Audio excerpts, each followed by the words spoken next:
ჩვენი გადაცემის სტუმარია თამუნა ნანობაშვილი, ფარმაცევტული კომპანია GM Pharma-ს პროდუქციის მენეჯერი. მოგესალმებით, დიდი მადლობა და გადაგიხადეთ, რომ იმყოფებით ჩვენთან ერთად. აღდგომის შემდგომი პერიოდი საკმაოდ სტრესული არის ჩვენი ორგანიზმისათვის. ზოგადად დღესასწაულების შემდეგ, რადგან ქართული სუფრა ყოველთვის გამოიყურება ხოლმე საკმაოდ დახუნწლოა და არის წარმოდგენილი, ესე ვთქვათ, ფართო არჩევანი კვებასთან დაკავშირებით და ძალიან გვიჭირს ხოლმე ამ ბალანსის დაცვა. რა არის მნიშვნელოვანი ზოგადად, რა უნდა ვიცოდეთ, როგორ უნდა მოვმარაგდეთ, როდესაც ჩვენ მაგალითად ვართ მარხვაზე, ან გვიწევს მივირთვათ სხვადასხვა ესე რა ვთქვათ, კერძი, რომელიც ზოგჯერ ერთმანეთთან შეუთავსებლობის გამო ჩვენს ორგანიზმს აყენებს ზიანს, მოკლედ, თავი რეკომენდაციები გვაინტერესებს შეიარაღებასთან დაკავშირებით, ესე რა ვთქვათ, ფარმაცევტის, ესე რა ვთქვათ, მიმართულებითაც. მშვიდობის მოგესალმებით, მივესალმებით თქვენს მაყურებელსაც.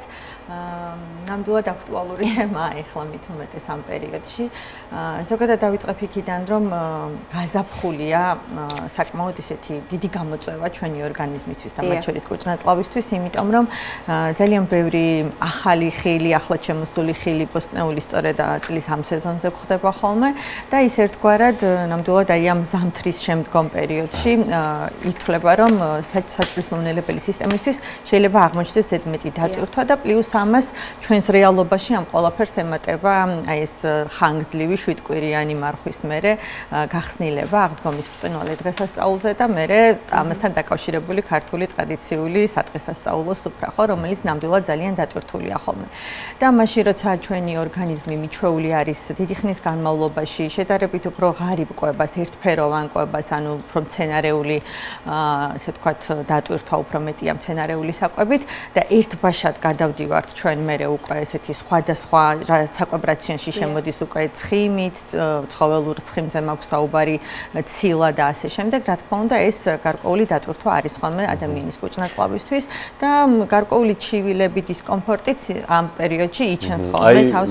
რა ჩივილებზეა საუბარი პირველ რიგში? მით უფრო იმის ფონზე, რომ გარდა მარხვისა, ასევე ფონად გვაქვს ის ზამთრის პერიოდი, რომლის შემდეგაც ორგანიზმი შეგვიძლია ვთქვათ, რომ ვიტამინებისგან და ეს დადებითი კომპონენტებისგან შედარებით უფრო გაღარიბებულია. ამის ფონზე, როცა უცები ვაწყდებით ხოლმე იმ გემრიელობებს, რომელიც წარმოდგენილი გვაქვს სააღდგომო სუფრაზე, რა ჩივილებს და რა სიმპტომებს იწვევს ეს ორგანიზმში. ხო, ჩივილები არის ხოლმე ძალიან ბანალური, ესე ვთქვათ, რომელიც ახლა რო ჩამოვთვლი დარწმუნებული ვარ, რომ ჩვენი მაყურებელი ბევრი ამოიცნობს თავის თავს ამ ჩივილებში.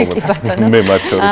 ეს არის სიმძიმე, დისკომფორტი, განსაკუთრებით კვების შემდგომ სიმძიმეს გულისხმობ კუჭის მიდამოში, ეპიგასტრიუმის მიდამოში. ასევე შეიძლება ამას ყველაფერს ახდეს თან შებერილობა, მეტეორიზმს, რასაც ვეძახით ჩვენ.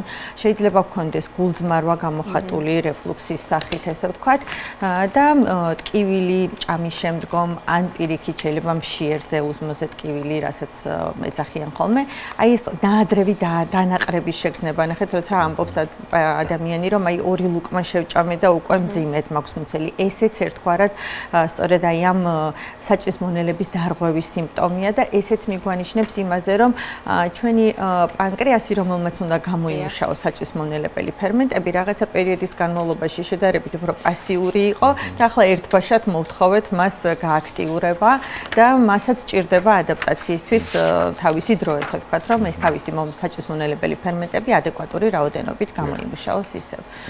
კი ბატონო, და თქვენი მთავარი რეკომენდაციები აი ამ გარდამავალ პერიოდში ჩვენს მაყურებელს რომ მურჩიოთ, როგორ უნდა მომარაგდნენ, როგორ შეემზადონ. პირველ რიგში, რა თქმა უნდა, არის მნიშვნელოვანი, რომ ხორცის პროდუქტებისგან თავი შეიკავონ და რძის პროდუქტების დაიწყონ, მათ ესე რა ვთქვათ, ყვება, მაგრამ აი მედიკამენტების კუთხითაც რა არის გასათვალისწინებელი, რომ ნაკლები ზიანი მივაყენოთ ჩვენს ორგანიზმს. კი ბატონო, კვების რაციონის მხრივ გეთანხმებით, ანუ სასურველია, რომ ეტაპობრივად შემოვიდეს ჩვენს კვების რაციონში დამატებით სხვადასხვა პროდუქტი, ესე ვთქვათ, არაერთბაშად ყველა.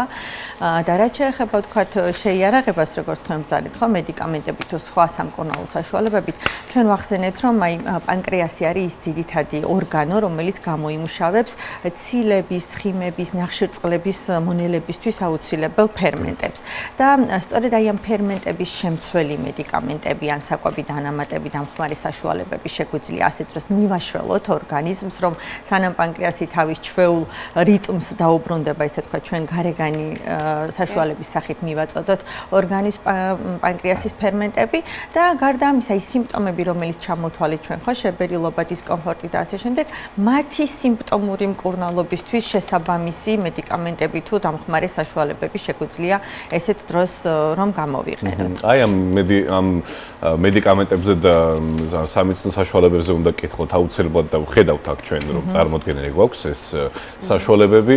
უშუალოდ GM Pharma-ს რისი შეთავაზება შეუძლია ჩვენი მაყურებლისთვის, რათა მსგავსი პრობლემის წინაშე, როდესაც აღმოჩნდებით ექიმის ზედმეტი, ესე რომ ვთქვათ, შეწუხების გარეშე თავადვე შეუძლოთ იმ მომენტში საკუთარი თავის დახმარება და ამ მედიკამენტების დახმარებით უკვე საკუთარი მდგომარეობის შემსუბუქება.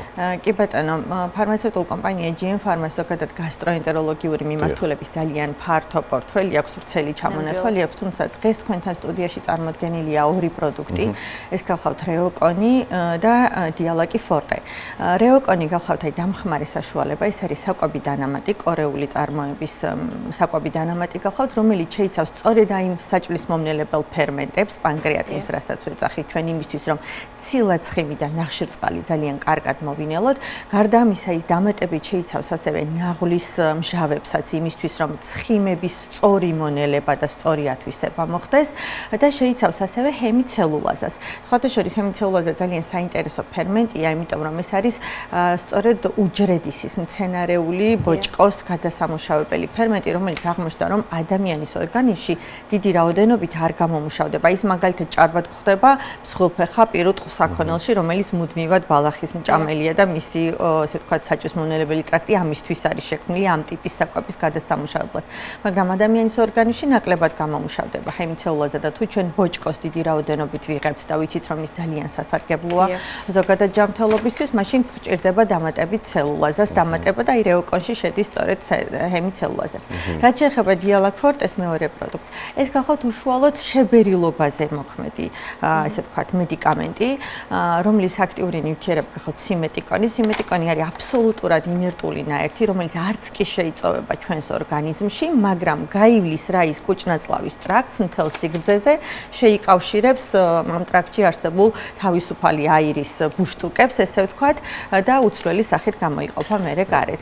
ესე რომ შებერილობა თუ ერთვის ამ ყველაფერს, აი სიმძიმეს და დისკომფორტს პარალელურად, ასეთ შემთხვევაში უკვე Reoconზე Dialaki Forte-ს დამატება შეიძლება. ანუ ჩვენი მიცელი უფრო ლამაზად რა გამოიყურებათ ეს დამხმარება ეს მედიკამენტი, მაგრამ ერთ-ერთი მთავარი თემაა ხოლმე დამთანხმებით, ვისაც აქვს პრობლემები თუნდაც აი მონელების სისტემასთან არა მხოლოდ უბრალოდ ზოგადად აი ჭამის შემდგომ შებერილობა ერთ-ერთი გავრცელებულია ჩვენს ქვეყანაში, იმიტომ რომ ისევ უნდა აღინიშნოს, რომ საკვებიდან გამომდინარე და თან კიდე ბალანსი არ გვაქვს, იმიტომ რომ გვიყვარს კარგი დიდი ულუფებით მირთმევა ამ პროდუქტების. ამიტომ მნიშვნელოვანია, რომ ჩვენს ორგანიზმს ნაკლები სტრესი მივაყენოთ.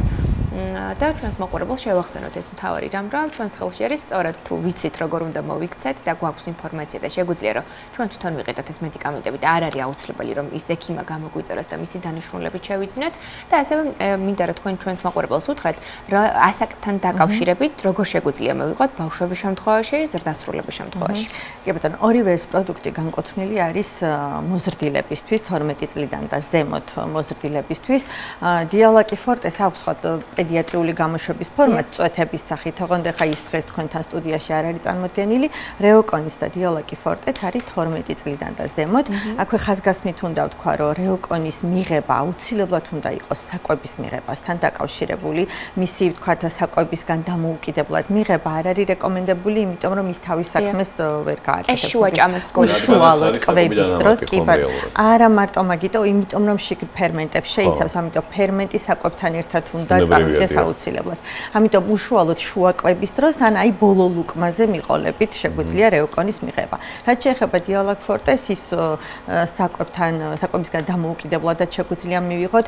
ორივე ეს ისეთი პროდუქტია, მე დაგეთანხმებით თქვენ, რომელიც შეიძლება საერთოდაც არ გვაწუხებდეს ჩვენ არანაირი პრობლემა კუჭნაწლავის ტრაქტის, მაგრამ სიმპტომურად გარკვეული საკვების დიდი ულუფებით მირთმევის სადღესასწაულო სუფრის მერე შეგვაწუხოს ამ დისკომფორტმა. პროფილაქტიკის მიზნით თუ შეგვიძლია რომ მივიღოთ ვთქვათ, თუ კი დაუშვათ შეიძლება არ გვაწუხებდეს ამდენად მძიმე პრობლემები, თუმცა კი ბატონო, ზუსტად ვიცით რომ მოგვიწევს ნოყიერი სადღესასწაულო სუფრა, სადაც გვერდს ვერ ავუვლით გემრიელ კერძებს, მრავალფეროვან კერძებს, რა თქმა უნდა, შეგვიძლია რომ თან წავიღოთ, ესე ვთქვათ, იგივე რევოკონი მაგალითად და უშუალოდ კვების დროს მივიღოთ 1 ან 2 ტაბლეტი. კი ბატონო, და რამდენად სწრაფად მოქმედებს ეს მედიკამენტები? დაახლოებით ვადა რა აქვს რომ ჩვენ უკვე ვიცოდეთ რომ მაგალითად გუშველის 15 ხო, შორის ეს მნიშვნელოვანი საკითხია, იმიტომ რომ ისეთი დისკომფორტია ეს სიმძიმე, ტკივილი და ასე შემდეგ, რომ რა თქმა უნდა ადამიანს უნდა რომ ის ძალიან სწრაფად მოიხსნას. დაახლოებით მიღებიდან 15-20 წუთში ადამიანი უკვე გრძნობს შედეგს, ესე ვთქვათ, იგივე დიალაკიფორტეს ან რევოკონის შემთხვევაშიც. კი ბატონო, და თქვენი მთავარი რჩევა რა არის, აი განსაკუთრებით დღესასწაულების პერიოდში, რადგან მაინც ვიცით, რომ არ არის კარგი, ასე ვთქვათ, არაბალანსირებული კვება, მაგრამ გუჭირს თავის შეკავება, ის რაღაცნაირად მეც ვაღიარებ ხოლმე, რომ დესერტის დაყოლება ტრადიციად რა ის თითქოს შემონახული, მაგრამ ყველაზე ცუდი დასასრული არის კვების, რადგან ტკბილს დავაყოლებთ ხოლმე. თქვენი მთავარი რჩევა რა არის, რასაც მისცემდით ჩვენს მაყურებელს? კი ბატონო, მე ხა ძალიან გამიჭირდება რომ ავუკრძალო ვინმეს გემრიელი სადღესასწაულო სუფრაზე რამისგან თავის შეკავება, თუმცა რა თქმა უნდა რეკომენდებული არის მით უმეტეს თუ ადამიანი მართლაც მარხულობდა მთელი ვთქვათ აი ამ ხანგრძლივი პერიოდის განმავლობაში, რომ მის რაციონში ეტაპობრივად შემოვიდეს, როგორც უკვე ვთქვით, ის კომპონენტები, რომელსაც ის არ მიირთმევდა კვირების მანძილზე, იგივე ცხოველური ცილა, ცხიმი და ასე შემდეგ. და ერთი კიდევ ძალიან მნიშვნელოვანი რჩევა ეს გახლავთ საკვების მონელებას იწყება პირის ხრუდან. ძალიან მნიშვნელოვანია ღეჭვა, ის რომ ლუკმა დიდი ხნის განმავლობაში კარგად უნდა იყოს დაღეჭილი, დაქუცმაცებული, ერთგვაროვან მასამდე მიყვანილი.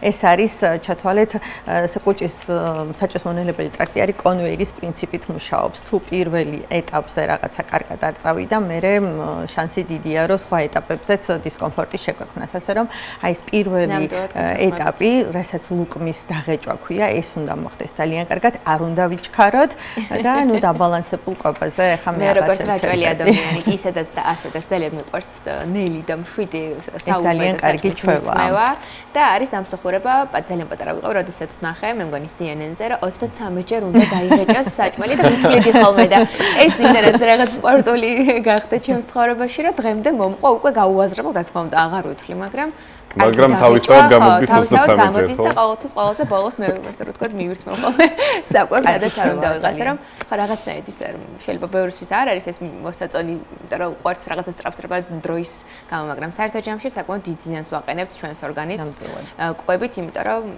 შეიძლება ითქვას, რომ უფრო მალე ბერდება კიდევაც, როდესაც ჩვენი ესე ვთქვათ, ორგანიზმი ისტრესება კვებასთან დაკავშირებული პრობლემების გამო. ძალიან საინტერესოა ამ თემებზე საუბარი და ასევე ჩვენს მაყურებელს ბოლომდე მინდა რომ მოვამარაგოთ რჩევებით, როდესაც მათ დასჭირდებათ რომელიმე მედიკამენტი, დამხმარე საშუალებები, რა პერიოდის განმავლობაში უნდა მიიღონ, რომ მაქსიმალურად თავი დაიცვან იმ ზიანისგან, რის წინაშე შეიძლება აღმოჩნდნენ ისინი. კი ბატონო, ეს ერთჯერადი მხოლოდ არ უნდა იყოს პროდუქტების და ამ პრეპარატების გამოყენება შესაძლებელია როგორც სიმპტომურად ერთჯერადად, მაშინ როცა ჩვენ თქვათ, აი დღეს გვაწუხებს რაღაცა სიმპტომი და არაზოგადად, ასევე სამკურნალო მიზნითაც. სამკურნალო მიზნით ალბათ რეკომენდებათ, მე ესეთ რეკომენდაციას გავცემდი, რომ ორკვირიანი მკურნალობის შემდეგ თუ ვერ გრძნობს ადამიანი გაუმჯობესებას მდგომარეობის, სასურველია რომ მერე უკვე სპეციალისტ გასტროენტეროლოგს ექიმს მიმართოს, მაგრამ 2 კვირის ვადაში შეუძლია რომ ესე ვთქვათ თვითმკურნალობაც ჩაიტაროს ამ და გარდა ამისა პროფილაქტიკაზეც ვისაუბრეთ და რა თქმა უნდა ბუნებრივია რომ თუ კი სერიოზულად გვაწუხებს კუჭნაწლავი და არა მხოლოდ კუჭნაწლავი, ჩვენ მოუწოდებთ ყოველთვის ჩვენს მაყურებელს, საქართველოში ხშირია ეს პრობლემა, რომ ბოლო ეტაპამდე გადავდებთ ხოლმე ექიმთან ვიზიტს და გარდა ბუნებრივია ამ ძალიან კარგი საშუალებებისა, თუ კი მართლაც რაღაც ისეთი ტკივილი ან სხვა რამე გაწუხებთ, მიმართეთ სპეციალისტს და არ დააგვიანოთ ექიმთან მისვლა ნებისმიერ შემთხვევაში. სხვა მხრივ კი საღდგომო მძიმე და საკმაოდ დახუნძული სუფრის მონელებაში დაგეხმარებათ ასეთი კარგი საშუალებები და მადლობა ამისთვის თქვენ. მნიშვნელოვანია ეს ინფორმაცია რო გქონდეს, ძალიან დიდი მადლობა მინდა გადაგიხადოთ სტუმრობისთვის ჩვენს მაყურებელს შევახსენებ. თამუნა ნანობაშვილი ფარმაცევტული კომპანია GM Pharma's პროდუქციის მენეჯერი იყო ჩვენი სტუმარი, რომელმაც მოგომარაგა მნიშვნელოვანი ინფორმაციით, რომ მივირთვათ გემრიელად, შევირგოთ ხოლმე დღესასწაულები და ჩვენს ორგანიზმს ნაკლები ზიანი მივაყენოთ, მოკლედ ძალიან მნიშვნელოვანი რჩევები იყო მკურნალის რუბრიკა კი. შემდეგ სამშაბათამდე გემშვიდობებათ, რა თქმა უნდა, ისევ საინტერესო თემებით დაგიბრუნდებათ.